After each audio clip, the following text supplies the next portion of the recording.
حزقیل 11واں باب۔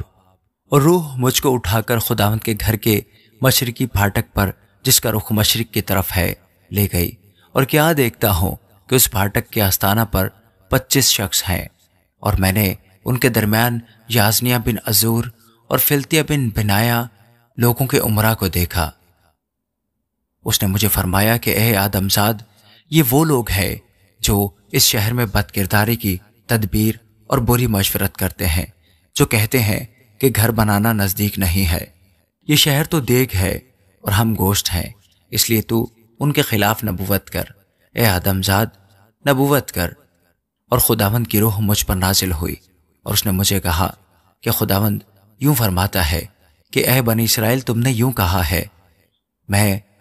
تمہارے دل کے خیالات کو جانتا ہوں۔ تم نے اس شہر میں بہتوں کو قتل کیا، بلکہ اس کی سڑکوں کو مقتولوں سے بھر دیا۔ اس لیے خداوند خدا یوں فرماتا ہے کہ تمہارے مقتول جن کی لاشیں تم نے شہر میں رکھ چھوڑی ہیں، یہ وہی گوشت ہے اور یہ شہر وہی دیگ ہے، لیکن تم اس سے باہر نکالے جاؤ گے۔ تم تلوار سے ڈرے ہو، اور خداوند خدا فرماتا ہے کہ میں تلوار تم پر لاؤں گا، اور میں تم کو اس سے باہر نکالوں گا اور تم کو پردیسیوں کے حوالہ کر دوں گا اور تم کو سزا دوں گا۔ تم تلوار سے قتل ہوگے۔ اسرائیل کی حدود کے اندر میں تمہاری عدالت کروں گا، اور تم جانو گے کہ میں خداوند ہوں۔ یہ شہر تمہارے لیے دیگ نہ ہوگا، نہ تم اس میں کا گوشت ہوگے، بلکہ میں بنی اسرائیل کی حدود کے اندر تمہارا فیصلہ کروں گا، اور تم جانو گے کہ میں خداوند ہوں، جس کے آئین پر تم نہیں چلے اور جس کے احکام پر تم نے عمل نہیں کیا،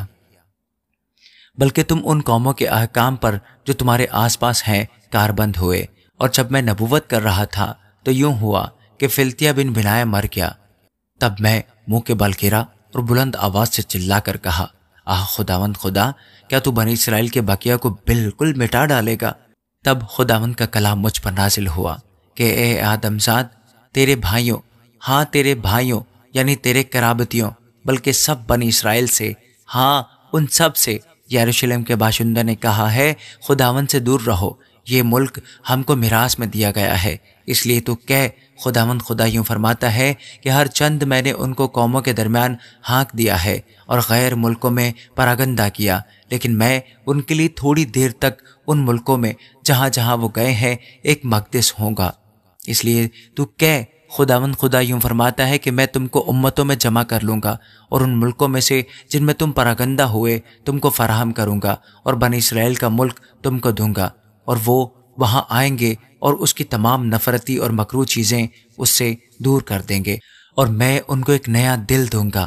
اور نئی روح تمہارے باطن میں ڈالوں گا، اور سنگین دل اس کے جسم سے خارج کر دوں گا، اور ان کو گوشتین دل عنایت کروں گا، تاکہ وہ میرے آئین پر چلیں اور میرے احکام پر عمل کریں اور ان پر کاربند ہوں، اور وہ میرے لوگ ہوں گے اور میں ان کا خدا ہوں گا۔ لیکن جن کا دل اپنی نفرتی اور مکروہ چیزوں کا طالب ہو کر ان کی پیروی میں ہے، ان کی بابت خداوند خدا فرماتا ہے کہ میں ان کی روش کو انہی کے سر پر لاؤں گا۔ تب کروبیوں نے اپنے اپنے بازو بلند کیے اور پہیے ان کے ساتھ ساتھ چلے، اور اسرائیل کے خدا کا جلال ان کے اوپر جلوہ گر تھا، اور خداوند کا جلال شہر میں سے اٹھا اور شہر کی مشرقی طرف کے پہاڑ پر جا ٹھہرا۔ تب روح نے مجھے اٹھایا،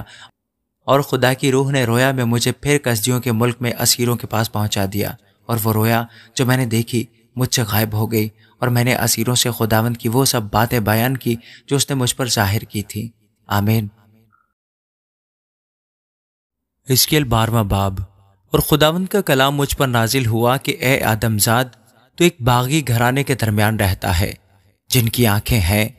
کہ وہ دیکھیں پر وہ نہیں دیکھتے، اور ان کے کان ہیں کہ وہ سنیں پر وہ نہیں سنتے، کیونکہ وہ باغی خاندان ہے۔ اس لیے اے آدمزاد، سفر کا سامان تیار کر، اور دن کو ان کے دیکھتے ہوئے اپنے مکان سے روانہ ہو، تو ان کے سامنے اپنے مکان سے دوسرے مکان کو جا۔ ممکن ہے کہ وہ سوچیں اگرچہ وہ باغی خاندان ہے، اور تو دن کو ان کی آنکھوں کے سامنے اپنا سامان باہر نکال، جس طرح نقل مکانی کے لیے سامان نکالتے ہیں، اور شام کو ان کے سامنے ان کی مانند جو اسیر ہو کر نکل جاتے ہیں نکل جا۔ ان کی آنکھوں کے سامنے دیوار میں سوراخ کر اور اس راہ سے سامان نکال۔ ان کی آنکھوں کے سامنے تو اسے اپنے کاندھے پر اٹھا اور اندھیرے میں اسے نکال لے جا۔ تو اپنا چہرہ ڈھانپ تاکہ زمین کو نہ دیکھ سکے، کیونکہ میں نے تجھے بنی اسرائیل کے لیے ایک نشان مقرر کیا ہے۔ چنانچہ جیسا مجھے حکم ہوا تھا ویسا ہی میں نے کیا۔ میں نے دن کو اپنا سامان نکالا جیسے نقل مکان کے لیے نکالتے ہیں، اور شام کو میں نے اپنے ہاتھ سے دیوار میں سوراخ کیا۔ میں نے اندھیرے میں اسے نکالا اور ان کے دیکھتے ہوئے کاندھے پر اٹھا لیا، اور صبح کو خداوند کا کلام مجھ پر نازل ہوا کہ اے آدم زاد، کیا بنی اسرائیل نے جو باغی خاندان ہے تجھ سے نہیں پوچھا کہ تو کیا کرتا ہے؟ ان کو جواب دے کہ خداوند خدا یوں فرماتا ہے کہ یروشلم کے حاکم اور تمام بنی اسرائیل کے لیے جو اس میں ہے یہ بار نبوت ہے۔ ان سے کہہ دے میں تمہارے لیے نشان ہوں، جیسا میں نے کیا ویسا ہی ان سے سلوک کیا جائے گا۔ وہ جلاوطن ہوں گے اور اسیری میں جائیں گے، اور جو ان میں حاکم ہے وہ شام کو اندھیرے میں اٹھ کر اپنے کاندھے پر سامان اٹھائے ہوئے نکل جائے گا۔ وہ دیوار میں سوراخ کریں گے اور اس راہ سے نکال لے جائیں گے۔ وہ اپنا چہرہ ڈھانپے گا کیونکہ اپنی آنکھوں سے زمین کو نہ دیکھے گا، اور میں اپنا جال اس پر بچھاؤں گا اور وہ میرے پھندے میں پھنس جائے گا، اور میں اسے کسدیوں کے ملک میں بابل میں پہنچاؤں گا، لیکن وہ اسے نہ دیکھے گا اگرچہ وہیں مرے گا۔ اور میں اس کے آس پاس کے سب حمایت کرنے والوں کو اور اس کے سب غولوں کو تمام اعتراف میں پراگندہ کروں گا، اور میں تلوار کھینچ کر ان کا پیچھا کروں گا،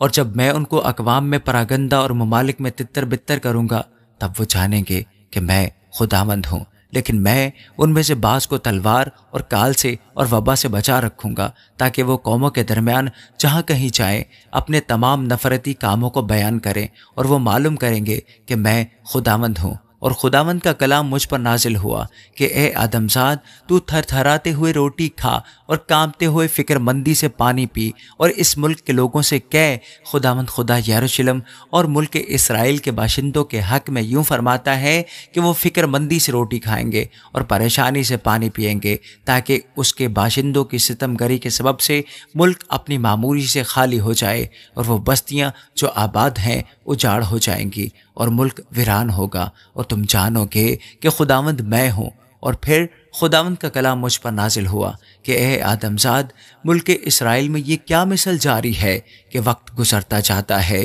اور کسی رویا کا کچھ انجام نہیں ہوتا؟ اس لیے ان سے کہہ دے کہ خداوند خدا یوں فرماتا ہے کہ میں اس مثل کو موقوف کروں گا اور پھر اسے اسرائیل میں استعمال نہ کریں گے، بلکہ تو ان سے کہہ کہ وقت آ گیا ہے، ہر رویا کا انجام قریب ہے، کیونکہ آگے کو بنی اسرائیل کے درمیان رویا باطل اور خوشامد کی غیب دانی نہ ہوگی، کیونکہ میں خداوند ہوں۔ میں کلام کروں گا اور میرا کلام ضرور پورا ہوگا، اس کے پورا ہونے میں تاخیر نہ ہوگی، بلکہ خداوند خدا یوں فرماتا ہے کہ اے باغی خاندان، میں تمہارے دنوں میں کلام کر کے اسے پورا کروں گا۔ اور خداوند کا کلام مجھ پر نازل ہوا کہ اے آدم زاد، دیکھ، بنی اسرائیل کہتے ہیں کہ جو رویا اس نے دیکھی ہے بہت مدت میں ظاہر ہوگی، اور وہ ان ایام کی خبر دیتا ہے جو بہت دور ہیں۔ اس لیے ان سے کہے خداوند خدا یوں فرماتا ہے کہ آگے کو میری کسی بات کی تکمیل میں تاخیر نہ ہوگی، بلکہ خداوند خدا فرماتا ہے کہ جو بات میں کہوں گا پوری ہو جائے گی۔ آمین۔